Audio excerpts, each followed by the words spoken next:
kennite. Qophaa'ee isaa kennite. Isa biratti waan fudhatamaa ta'uu qabu. Ruuzni jira. Ruuzni ni ta'a. Waan nyaata jedhamu. Amma shorbaan nyaata jedhama. Nyaata hin jedhamu. Dhugaatii jedhama. Waan nyaata jedhama. Waan biyya kee keessatti iktiyaaraan nyaattu filannoon nyaattu. Waan yeroo rakkoo nyaattuu miti. Waan yeroo ammootiin hin beeloyte nyaattuu miti. Rakkoon itti si geessite. Waan yeroo filannoo keetiin nyaattu.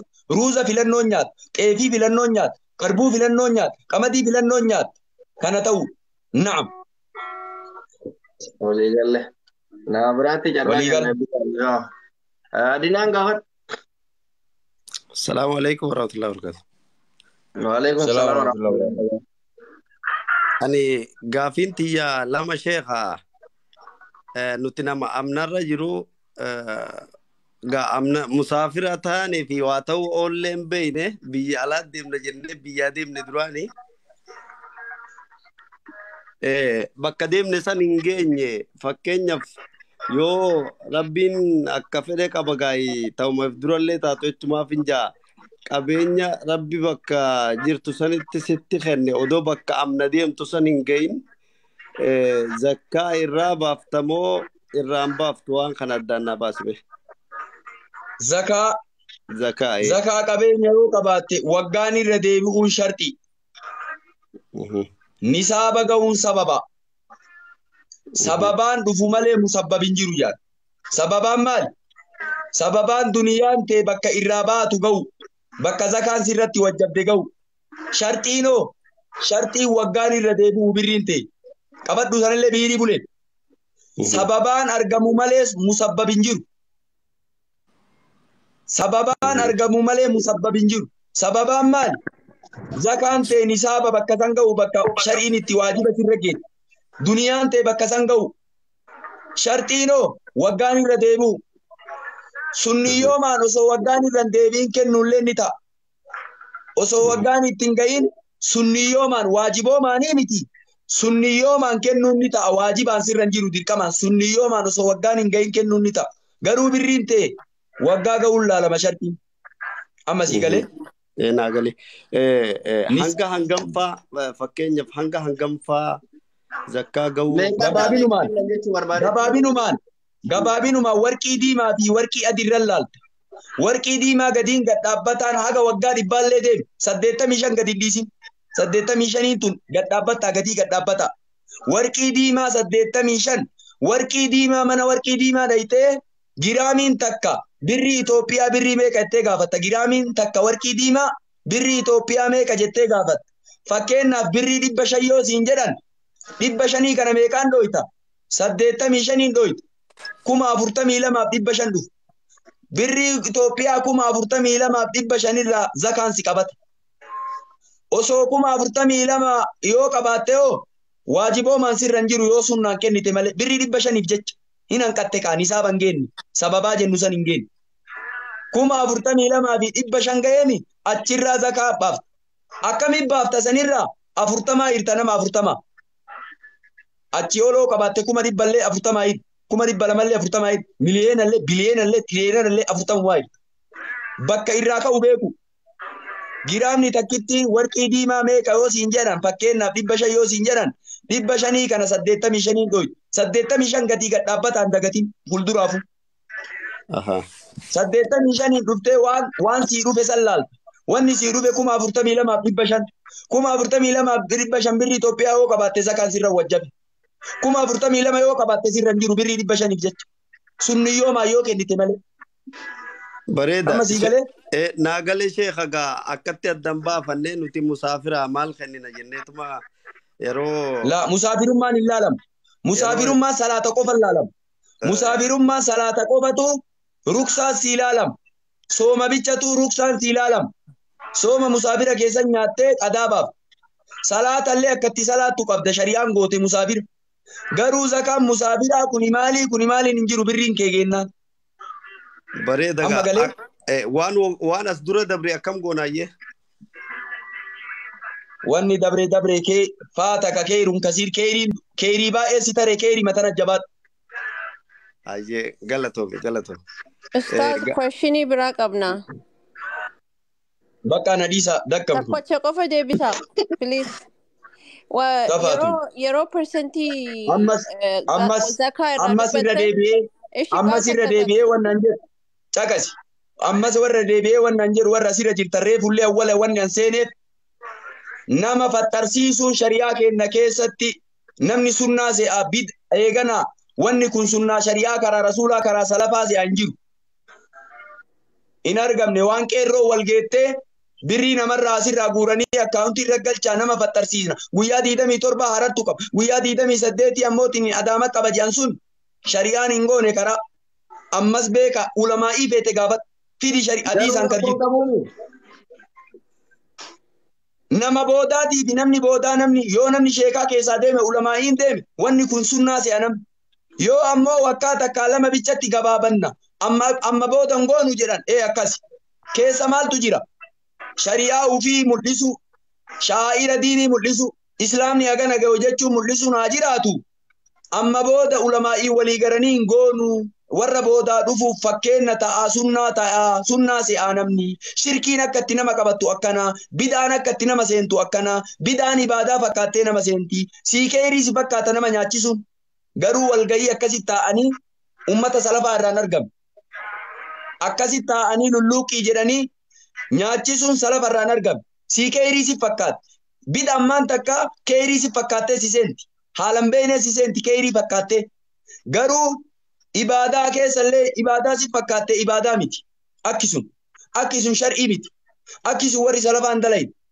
garuu amma booda akkas hin dalaynu shaa'ira keenna mul'isuufi islaamummaa teenna mul'isuufi baay'ina keenna mul'isuufi waggaa biraa ittiin deebinu asumarra xumurroo jettan dhuga waliigal karaa akkanumatti itti fufnee ramadaana dhufu mara 27 fitrii jira jechuun ulamaa'iin kamuun jedhu sheeyni kamuun jedhu sheeyni hadiisa qara'ee ulamaa'iin maan feten jedhu salaamu alaikum warahmatullahi wabarakatuh hagana bichaa isinitti hima haqa bichaa waliin jiraatu gaafii takka warra alaatiif kiliir nu godha fakkeenyaaf warqii diimaa bichaa irraa zakaa baasna moo waan biraallee property mallaqa qabatee taa'u irraallee zakaa baasuun dirqama kadda nuun galiin meeshaa socho'u waan naggaadamu keessatti meeshaa suuqii waan naggaaddu keessatti waan dhaabbataan hin ta'u waan biraa waan mallaqa qabatee taa'u yoo ta'e fakkeenyaaf waan naggaaddu waan tijaaraa waan naggaaddu keessa meeshaa ittiin naggaaddu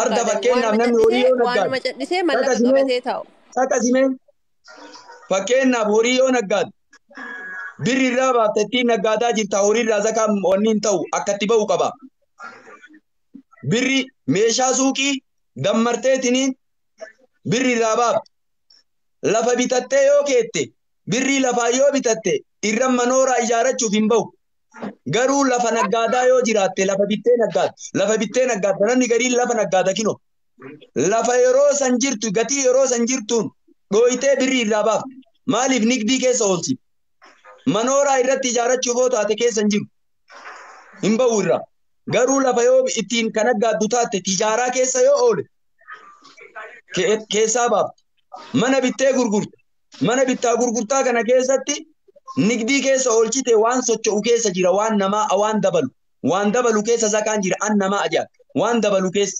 waan taa'u keessa hin jiru waan taa'ee akkanumaan jedhu keessa lafa bittee irra galu keessa hin jiru waan dabalu keessa jira meeshaa ittiin inqisiqaasee guutu amma si galee sheeka asumarratti gaafii lama bakka ወጣው በቃ ፍቱኝ አንድ ጥያቄ መልስልኝ በአላህ አንድ ጥያቄ መልስልኝ እሺ ድሪት ጋፊ ዱማ ጎዲ በቃ ለኔ ብራቱ እንጅሩ ሼከ ሙጫን ጎኒ ቃተነ ጨቃጨቃ ተከቲ ገገባፍ ጋፈዱ አድሪስ አየ ሼከ በረኩማ ለማፊ ኩደሰዲ ቢያ አረባ ዴሜቹዳን ቢያ አረባ ሼከ ለፈይራ አከሚቲ ባሳ gaafa lafa san gurgure moo jennaan gatii lafti sun ittiin jirtu awwala bitteemi lafa kana gurguraa jirta naggaadaa jirta gatii wayta birrii kee baafattu gatii lafti sun waytii sun jirtuun baaf gatii awwala bitteenii miti gatii lafa san amma itti jirtuun amma zakaa baasaa jirtuun birrii baasaa jirtaami dammartee walitti qabdee birriirraa baaf lafti meeqaan jirti waytii kana 250 keessaa taanii walitti qabdee baasta akka ayyee yeroo bara 2013 yeroo dhufu biyyi tana haarayaa ho'i isi akka badaadhaa an dhufee guyyaa 3 mu guyyaa 4 tti ramadaan ni seene yeroo dhufu akka carraa ta'ee badda'uu na ga'e bootaan dalagaa baadiyyaadha. Ho'i biyya kanaa sammuu nama baqaysa ustaaza. Dheebuudhaaf soomuu hin dandeenye guyyaa jalqabaa hin sooma jedhee bakka dalagaatii kara manaa yeroo ol deemu lafa dha'e wallahi rabbiin na beeka. Guyyaa tokko amma gabaabsinaa galee gabaabsinaa galee guyyaa tokko qofa soomee soomota haftan hin soomne. naa galee barkaata naa galee gabaabsi. Rakkoon yoo sirra gayaa sooma kana soomee rakkoon narra gayaa yoo jette biyyumaa jiraattee dheebottee beeloytee yoo sooma kana itti fufu rakkoon narra gayaa yoo jette furii qadaa baasi. Rakkoon narra gayaa mashakkaadha. Almashakkatu tajlibu taysiir. Almashakkatu tajlibu taysiir. Almashakkatu tuqaddaru biqadariyaa. Rakkoon guddoon bakka sani ka odoo qadaa hin baasin soomni soomarraa natti deebi'e. Adeebi'u soomni soomarraa sitti deebi'u yoo tasaa'ula taate osoo qadaa hin baasin ufii keetii tafriixa yoo taate osoo aanjaa qabdu baasuu yoo didde waa sadii sirra jira. Ramadaanni kun si dhufee ramadaana kana soomaarta ramadaana baaftee toobaa deebita. Maaliifuu osoo aanjaa qabu baasuu didde toobaa yaa rabbi naa dhiisi jetta takka. Lama ammootiin guyyaa san qadaa baafta haga sirra jiru haga nyaatti. Sadii warra mazhaba imaamu Haniifaa biratti Abu Haniifaa biratti waa nyaachisan nama tokko jedhan. Haga guyyaa baxxarsitee san nama tokko nyaachifta jedhan. Garuu nyaachisuu kana keessa daliilli wayii hin jiru. Maaliif isaan qiyaasa irratti hirkatan warri mazhaba Abu Haniifaa qiyaasa irra hirkatanii ati qaruutee ta'uuf jecha ima nyaachisime. Khilaafa ulamaa'ii jalaa ba'uuf jecha ima nyaachisi. Garuu wama lama sirra jira akka nu beeynutti. Toobaa guyyaa san qadaa baasuu bicha. Mazhabi Abu Haniifaa waa nyaachisu kana daliilli ittiin jiru garuu ati qarummaa ta'uuf ima nyaachisi. Siigaleem dhumatti. Naagareera ta mallaqaa san irratti meen warri as dalaynu kun mallaqaa achi erganne ta bitan nuun bitanneeni ta baankii teetu tana akkami isirraa hoo akkam ta'e. Waggaan irra deebinaan ta baankii baasi kaa. Sanuma siin jenne waggaan irra deebinaan baasi warri haa baasu. Baasi. Ayyee jazakallahu khairan ustaaza galatooma. Bakka hadiisaa kataaba addunyaa rabbi sinaa milkeessuu akkasii shari'aan ammootiin aqliin hin taatu naqliin hin taati. Yaa uummata keenya kitaaba ifaajanii itti bitanii bara. Warabbal kaabaa ifaajanii itti bitan. Bakka kitaabaa kana ammoo nama hin dhaga'u. Qalbii miti. Sanada hadiisaa keessattuu sin dhaga'u dhugaa dubbachuu. Uf akka abbaduuf osoo hin ta'in sanada hadiisaa keessattuu ebalu hadiisa da'iifaa asirra dubbattee uummanni keenya hadiisa sheekatu jedhee fudhata namarraa. Inta waan akkana hadiisa yoo himen sa'ii himu. Dubbii bareeda qawlii ulamaa'ii akkana jedhanii addaan namaa baasu. Hadiisni kun sa'ii jedhanii namaa baasu. Gariin namaa hadiisa da'iifa achi ol hin kaane namatti himu. Da'iifnu lama jira. Da'iifa wal qarqaaruu fi qarqaaree wal kaasuu fi da'iifa achiyyuu hin kaane kara waan rasuulli rabbii hin jedhin qaala rasuulillahi sallallahu alaihi wasallam lawla sanadu laqaala man shaa'a maa shaa'a jedhan. Osoo sananni jiraachuu baate silaa abbaan fedhe qaala rasuulillahi jedhe. Garuu sanadaan si qabanan ebaluutu keessa jiraanurraa dhaabisiin jedhe. Hadiisni da'iifaa ebaluutu keessa jiraanurraa dhaabisiin jedhe. Maaliif musxalaa inni godhama musxalaa jedhanii fanni hadiisaa keessatti musxalaatu jira musxalaa inni kaa'ame. Ilmul hadiisi alfiyaan siyuuxii sun maal jetti beeytanii? Ilmul hadiisi suuqa waan hin atahat yudraa bihaa waan umatni wasanat fazaani kalma uduu wal maqsuudu ayyuura fal maqbulu wal marduudu wasanadul ikbaaru an tariiki. Matniin kalis na adila daafariiki warri jalaa beeku akkana goggorata bari yoona sheekun hin beeyti kaa beeytii kuma hin affasdamatat sanada jira wasanadul ikbaaru an tariiki matniin kalis na adila daafariiki sindiiftu ijoollee smarti jira eeggadha. Salaamu alaikum warahmatullahi wabarakatuh. Isa dhumaa wanni handaamu ijoolleen teenna tabiyya alaa baatee jira aliitiin hin gariin warri ahlusunnaa wal jamaa jedhee aqiidaa hin taane qabsiisu. Allahu mawjuudun fi kulli makaan mooliin hin bakkaa jedhe. Wallaahi billaahi gara takkan baatu nuti asirratti sin dhiif. Ijoollee smarti jira ijoolleen barumsa lamaanuu qabdu. Sin dhiiftu wallaahi. Sanadaan sin dhiiftu, mustalaan sin dhiiftu, sarfiin sin dhiiftu, balaagaan sin dhiiftu, mantiqaan sin dhiiftu, hadiisaan sin dhiiftu, sanadaan sin dhiiftu. Gara takkan dhayxu gara takka. Ijoolleen babbareeda jira ijoolleen akkana godhattu si nyaachuuf. Gara takkan dhayxu akkasi beekaa. Ijoollee ta'e afaan qabdee gara takka. Dirree baasiyaarii hin ta'u jechuu akka jettan kanatti. Bal'inaan wal argina qooyi manaasirii mee aggabaabii ilaala.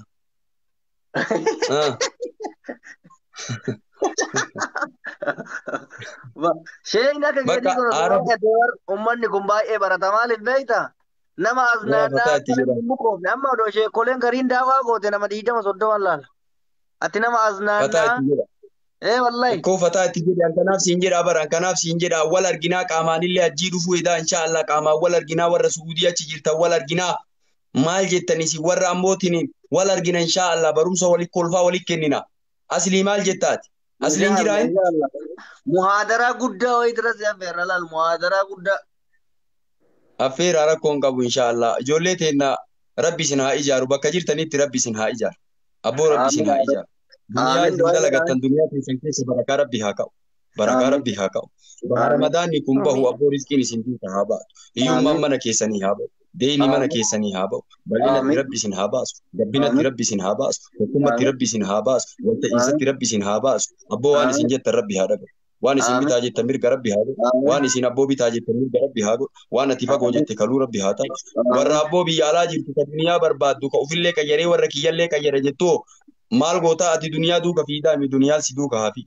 Isinii rabbiitiin duniyaan si duuka haa fi. Isinii rabbiitiin duniyaan si duuka haa fi. Biyyellee ol fuute tirfaayya. Biyya mallee yoo ol fuutan tirfaayya. Dhakaallee yoo qabattan dhakaa warqii isinii haa ta'u. Ijoollee teenna asumattuu maaddiina rabbi isinii haa baasu. Wanni isin qabattan barakaa rabbi isinii haa godhu. Rizqii teessan keessa barakaa rabbi haa ta'u. Umrii keessan keessa barakaa rabbi isinii haa ta'u.